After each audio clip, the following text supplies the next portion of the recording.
What's up, y'all? This is Coach Kroff. This is In Between the Yards, baby. Let's go.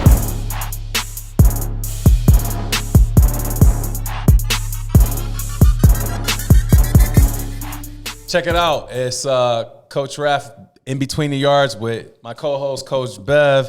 I have a special individual, Ty Kroff. He is a freshman. In my book, if I had to rate him from 1 to 100, he'd definitely be number 1, but he's definitely a top 3 freshman in the state.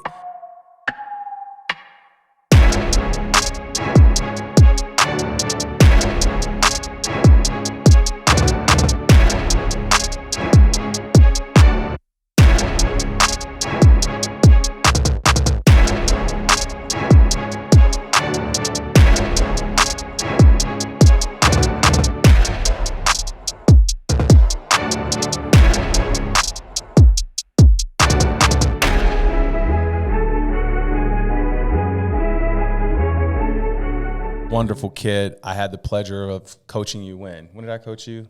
When you were 7th grade? 7th grade, yeah. 7th grade, but nah, he's better than me now. He's going to be a sophomore next year. One of the things I like to do is 2 truths in a cap. So I have to figure out the cap. Go ahead and shoot. Okay. First one, I had 9 touchdowns this season.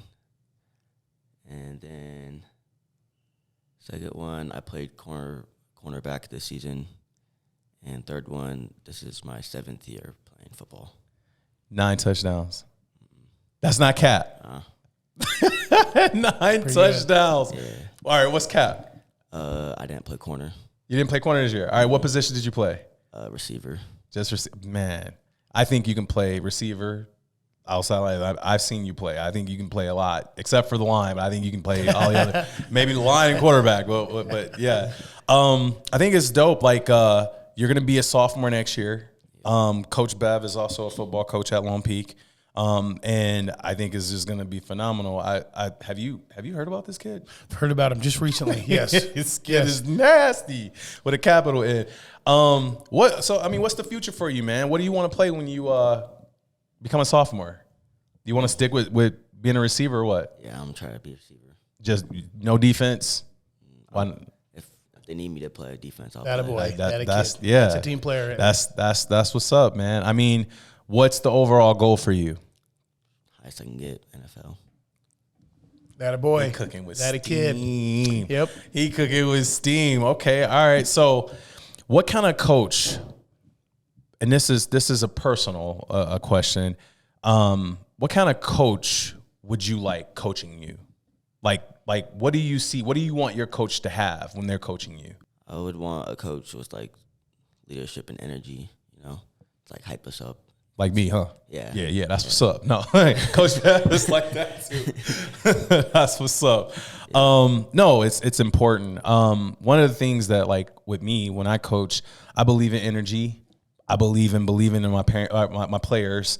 But one of the things I really like about coaching, and one of the things I respect about Coach Bev and a few other good coaches that I've seen, is that when you're coaching, you're given the responsibility of someone's kid. Yep. And so it's all about development. And one of the things that Coach Bev does is I call him the motivator. The motivator, inspirator. Like he inspires. In fact, I'm gonna let you kind of hit on that, Coach Bev. Well, I have a heart for coaching people in general, because I think deep down inside I long to be coached. Right. And I also have coaches that I work with to work with me, because you can't see the picture when you're in the frame. So it's really important that you have a good coach that can see you and get to know who you are. And that's the one thing I like to do as a coach, is to really break down these kids and let them talk about themselves, get to know who they are, because I want him to run for the wall for me. Oh, absolutely. And the only way that's going to happen as a coach is I got to get to know him, and he needs to know, and he needs to learn how to trust me. Absolutely. As well as I need to learn how to trust him. It's a mutual relationship. For sure. I think coaches take that for granted. No, for sure, bro. I like I said, you have head coach tendencies that I respect. Ty, looking back at like when I coached you were in like 7th grade up until like, high school now, what is it that if you were to tell, because there's a lot of kids that I coach even on the 6th, 7th, and 8th grade level that know who you are and like look up to you, what would you tell those guys? Like, what advice would you give a 6th, 7th, or 8th grader or 9th grader that's playing a game of football? Just keep staying it. Just keep working hard, and just like don't give up. Okay. What would you tell your 6th, 7th grade self?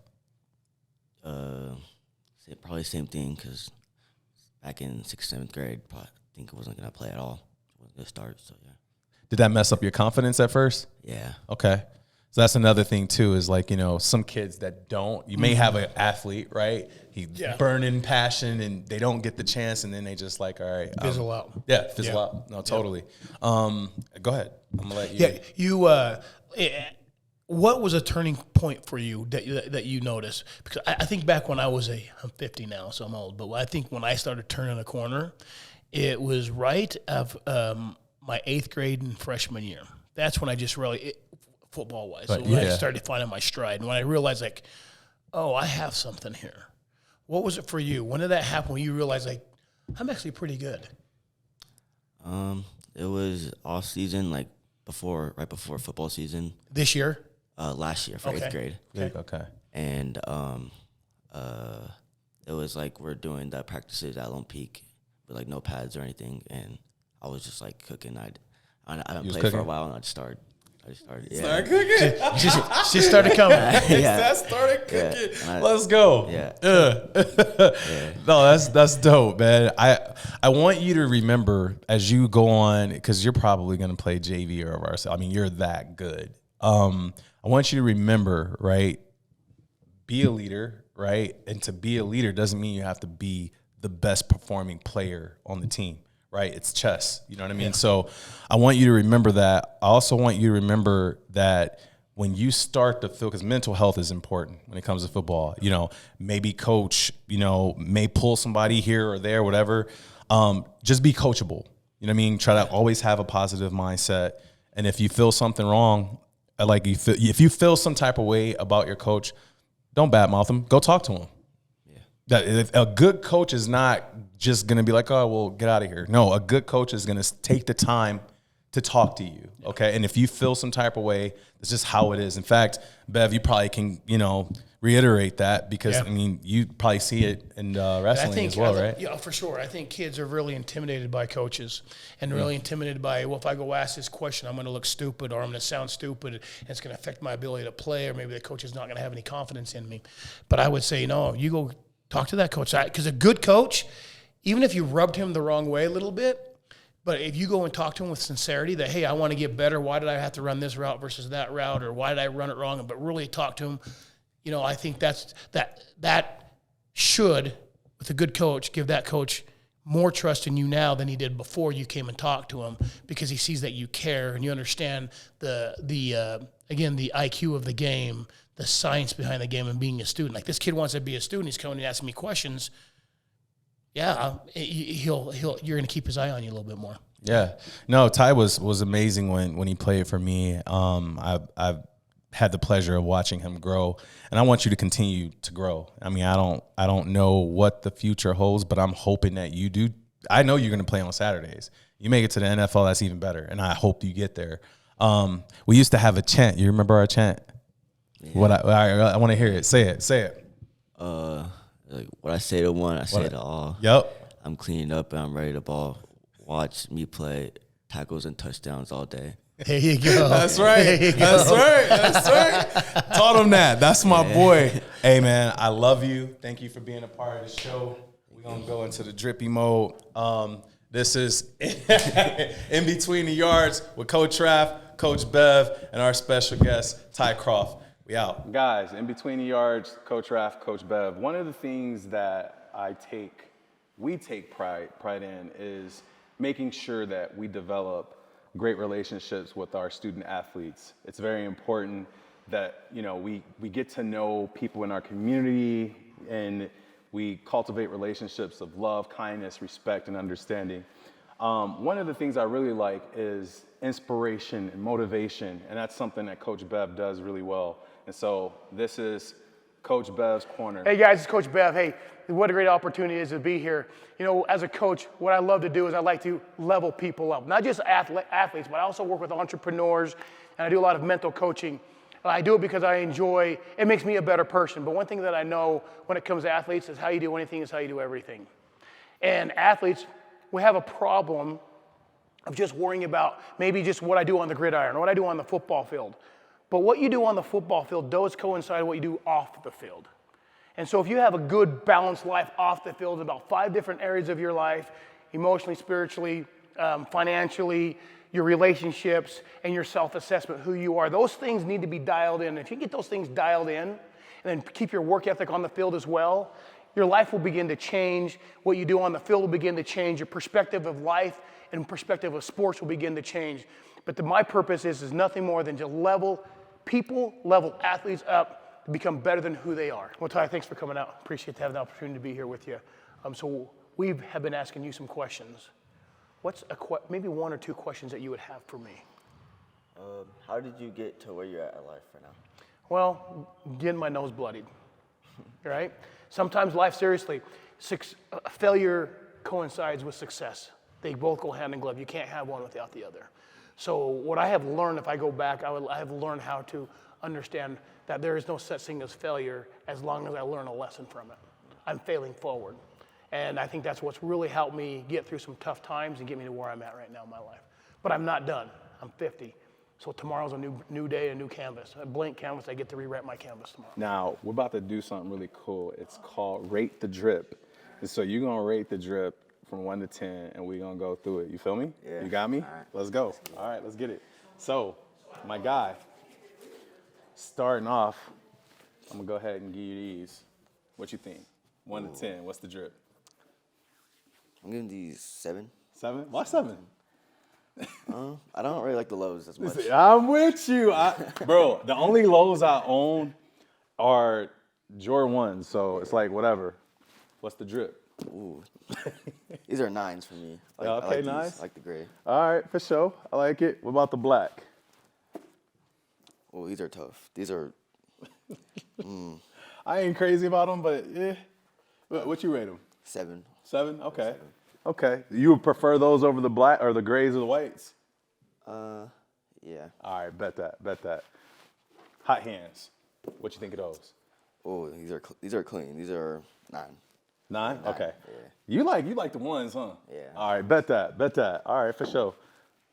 Uh-oh, these should have been at the bottom. The cherries, what you think? I don't really like the color. You ain't feeling them, man. You go like a 5. You ain't feeling the cherry. You know, I got a lot of friends who own these. I don't own them. I actually don't even like wearing red unless it's like I'm like wearing some like Utah gear, but I'm a Wolverine, bro, so I like blue.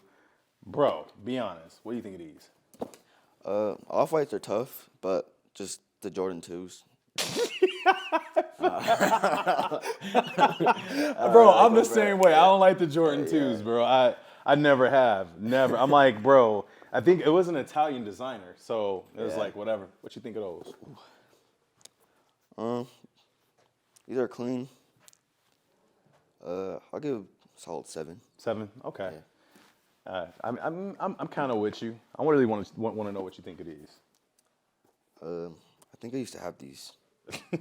For real. Yeah. So what you gonna rate them? I'm a 6. 6. So you had them, and you. Yeah.